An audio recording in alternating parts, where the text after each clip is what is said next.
के हिसाब से जो सब्जियों की खेती है वो करते हैं। मैं बात करूं सब्जियों की बाड़ियों की बात करूं तो मौसम के कहाँ हिसाब से जो लगाए सब्जियां कि हैं नहीं, और वो खोसे लगाई नहीं जाती है। सही। तो कहीं ना कहाँ कहीं पूछे ठंड के लगे तो हिसाब से कौन जो बिल्ला सब्जियां लगाई गई है, यदि अरे उनको देखिए लगातार इस तरह से बरसात बरसात का सामना करना पड़ेगा, अचानक बरसात होगी, तो कहीं ना कहीं देखो जो टूट ही फसलें जाए हैं टूट ही वो जाएगी खराब सर। होती हुई नजर आएंगी। इसके एक अलावा किनारे से बहुत से कहीं ऐसे फसल होते हैं, बहुत से ऐसी सब्जियां होती है जिनको धूप की आवश्यकता होती है। उनको बढ़ने के लिए, बीज के ऊपर आने के लिए जो धूप है वो काफी जरूरी होते हैं। लेकिन बादल छा जाने से कहीं ना कहीं धूप नहीं मिल रही है और बरसात के कारण जो फसलें हैं वो खराब हो रही, तो निश्चित तौर पर किसान जो है परेशान होते हुए नजर आ रहे हैं। लेकिन कहीं ना कहीं अंदेशा जताया जा रहा है कि आने वाले 1 से 2 दिनों में जो मौसम है वो साफ हो जाएगा और कड़ाके की जो ठंड है वो पड़ेगी, तो धूप निकलने से जो किसान की खेती है वो सही तरीके से हो पाएगी।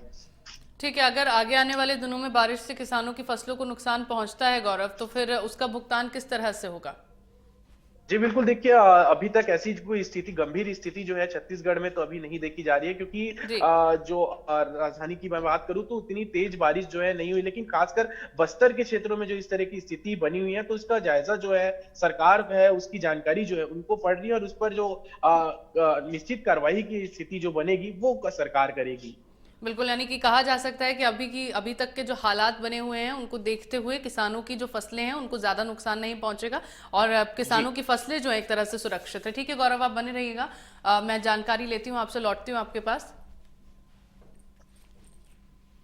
तो कोहरे के कारण हादसों का अंदेशा और धीरे धीरे गाड़ियां भी चल रही हैं, लगातार कोहरा भी बना हुआ है, छत्तीसगढ़ के ये हालात हैं। और मेरे साथ रायसेन से अजय गोयल बने हुए हैं। अजय गोयल से भी जानकारी और ले लेते हैं। अजय, क्योंकि अब ठंड को लेकर अगर बात की जाए, ठंड आगे आने वाले दिनों में अगर बढ़ेगी तो स्कूल जो बच्चे जाते हैं उनके लिए क्या कुछ व्यवस्थाएं की जाएंगी? क्योंकि अब इतनी ठंड में तो जाहिर तौर पर संभव नहीं हो पाएगा बच्चों के लिए भी सुबह सवेरे उठकर और फिर स्कूल जाना। तो क्या ऑनलाइन क्लासेस की व्यवस्था बच्चों के लिए होंगी या फिर छुट्टियां बच्चों की घोषित कर दी जाएंगी? क्योंकि अभी सर्दियों की छुट्टियां भी आने वाली है लेकिन उसमें भी थोड़ा वक्त बचा हुआ है। हेलो। अजय, आपको मेरी आवाज आ रही है? लगाओ सुनो।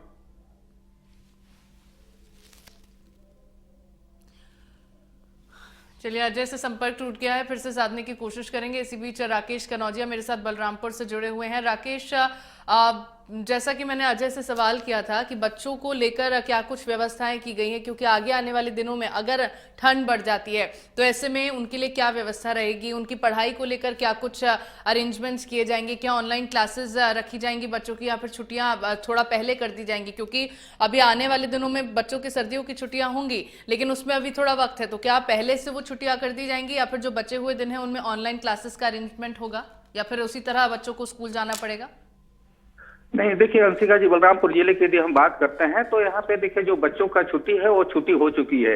हालांकि देखिए यहाँ पे जो स्कूल में पढ़ने वाले जो बच्चे हैं उनके भी समय सारणी यहाँ पर चेंज कर दिया गया है, तो उन बच्चों के लिए उतना तो दिक्कत नहीं आएगा। लेकिन जैसे जैसे बादल हटेगा वैसे वैसे ठंडा यहाँ पे बढ़ती जाएगी। जब ठंडा बढ़ेगी तो कहीं ना कहीं देखिए बच्चों के लिए भी समस्या का सामना करना पड़ेगा, क्योंकि डॉक्टरों का यही कहना है कि जो छोटे बच्चे हैं वो निमोनिया का शिकार भी हो सकते हैं, उनको निमोनिया भी बीमारी पकड़ सकती है। तो आग का भी सहारा ले और उनका गर्म कपड़े को भी सहारा लेना पड़ेगा। और दूसरी बात, यदि बड़े बुजुर्ग की हम बात करते हैं तो जो बुजुर्ग हैं वो घर में ही रहें और अलाव का ही व्यवस्था लें। लेकिन यहाँ पे जो प्रशासन की यदि हम बात करते हैं, कलेक्टर की बात करते हैं, तो देखिए 6 विकास खंडों में पूरे नगर पंचायत क्षेत्रों में वो पूरे अलाव का व्यवस्था वहां पे बना दिया गया है। लोग अलाव का सहारा ले रहे हैं। कहीं दूर दराज के जो लोग आ रहे हैं, बस से आ रहे हैं या फिर कार से आ रहे हैं, बाइक से आ रहे हैं, तो उन लोगों के लिए भी अलाव हर जगह नगर क्षेत्र में चौक चौराहों में बना दिया गया है। लेकिन यहाँ पर देखिए सिर्फ बात यदि कहा जाए बलरामपुर जिले में तो किसान ही परेशान है, क्योंकि ये यदि कोहरा ज्यादा रहेगा तो किसानों के फसलों को नुकसान होगा, यदि ज्यादा पानी भी गिरेगा तो किसानों के फसलों को नुकसान होगा। तो कहीं ना कहीं देखिए किसानों के लिए ही ये एक मुसीबतों का सामना करना पड़ेगा। अंशिका जी बिल्कुल, चलिए राकेश, आप बने रहिएगा मेरे साथ, मैं जानकारी आगे भी लूंगी। लौटती हूँ आपके पास। अजय गोयल मेरे साथ रायसेन से एक बार फिर से जुड़ गए हैं। अजय, कोहरे को लेकर क्या कहा जा सकता है रायसेन में? किस तरह का कोहरा रायसेन में है और प्रशासन की ओर से आगे आने वाले हालातों को लेकर क्या कुछ व्यवस्थाएं की गई हैं लोगों के लिए? बिल्कुल, मैं आपको यहाँ पर बताना चाहूंगा कि भीषण ठंड और रायसेन इससे अछूता नहीं है, जैसा कि मैं बता चुका हूं। लेकिन अगर मैं आपको बताना चाहूंगा कि रात के तापमान की बात करते हैं तो लगभग 9 डिग्री का तापमान है और दिन के तापमान में थोड़ी सी बढ़ोतरी हुई है, लेकिन सर्द हवाओं का जो दौर जारी है वो बदस्तूर जारी है और इस कारण लोगों का जनजीवन प्रभावित है। और उस पर मौसम वैज्ञानिकों ने एक बार कह दिया है कि आगामी 25 तारीख से 27 दिसंबर तक महावटे गिर सकता है। तो निश्चित रूप से बादल छाए हुए हैं और महावटे की तैयारी हो रही है। किसानों को ये लग रहा है कि अब महावटा गिरेगा तो निश्चित रूप से किसानों की फसलों को बहुत फायदा होता है। जहां किसानों को लाखों रुपए की, करोड़ों रुपए का डीजल की बचत होती है, तो वहीं अगर महावटा गिरता है तो किसानों की फसल के लिए राहत मिलेगी। लेकिन अगर कोहरे की बात करते हैं तो कोहरे से एक बार जनजीवन पूरी तरह से प्रभावित हो गया। कल देखने को मिला कि विगत शाम 6 बजे के बाद बादलों में कोहरा छाने लगा था। शाम 6 बजे के बाद पहला ऐसा बहुत कभी कभार ऐसा होता है कि कोहरा शाम 6 बजे के बाद छाने लगता है। लेकिन अगर सुबह की बात करते हैं तो सुबह आज 7 बजे से पहला कोहरा ही अपने आप चला गया। लेकिन यहाँ सबसे बड़ी बात यह है कि तेज ठंड का जो दौर जारी है वो लगातार जारी है। जहां हालांकि तापमान जो 3 दिन पहले था 3.8 डिग्री पर आ गया था, उसमें बढ़ोतरी हुई है। हमारे साथ कुछ लोग हैं जो मॉर्निंग वॉक करके आ रहे हैं, आइए हम उनसे बात करते हैं। सर, क्या नाम है आपका? मिथुन जी, क्या कहना चाहेंगे ऐसी ठंड के बारे में?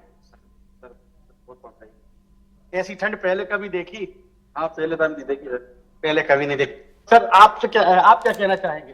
सर, सर्दी तो अभी बहुत है और गाड़ियों पे और मॉर्निंग में तो बहुत लग रही है। आप मॉर्निंग वॉक करने निकलते हैं, क्या लग रहा है आपको, क्या कहना चाहेंगे?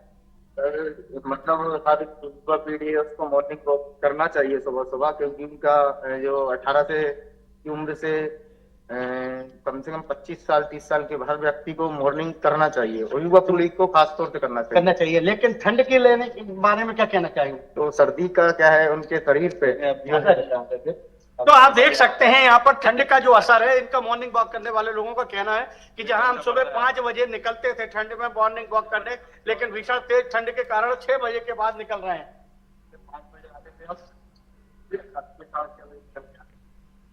सर्दी के कारण 6 बजे निकल पा रहे हैं, तो आप यहाँ पर अंदाजा लगा सकते हैं। लेकिन यहाँ पर एक सबसे अच्छी बात किसानों के लिए है, वो ये है कि महावटे की अगर महावटा गिरेगा तो निश्चित रूप से 25 दिसंबर से 27 दिसंबर के बीच जो महावटा गिरना है तो उससे किसानों को बहुत फायदा होगा। लेकिन अगर बात करते हैं कि जो अगर ये महावटा जारी रहता है गिरना और इसमें रोक नहीं लगती है तो आगे चल के किसानों को दिक्कत का सामना करना पड़ सकता है। लेकिन अगर अभी की बात करते हैं तो अभी तेज ठंड का जो दौर जारी है उसमें लगातार किसानों को, आम जनता को राहत मिलने की उम्मीद नहीं नजर आ रही है, क्योंकि 1-2 दिन बाद फिर जब मौसम बदलेगा, परिवर्तन होगा, बादल छाएंगे तो निश्चित रूप से जो धूप मिलती है वो नहीं मिलेगी, तो आम जनता परेशान होगी और तेज ठंड का एक बार फिर कहर देखने को मिलेगा। अंशिका, चलिए ठीक है अजय, बहुत शुक्रिया आपका तमाम जानकारी साझा करने के लिए। बुलेटिन में मेरे साथ राकेश कनौजिया, सत्येंद्र मिश्रा और गौरव सिंह चंदेल सभी संवाददाता जुड़े। आप सभी का बहुत शुक्रिया तमाम जानकारी दर्शकों तक पहुंचाने के लिए। और ठंड बहुत ज्यादा है, लगातार ठंड बढ़ रही है, इसको लेकर अलर्ट भी जारी किया गया है। इसमें अब बारिश भी होगी तो आगे और ठंड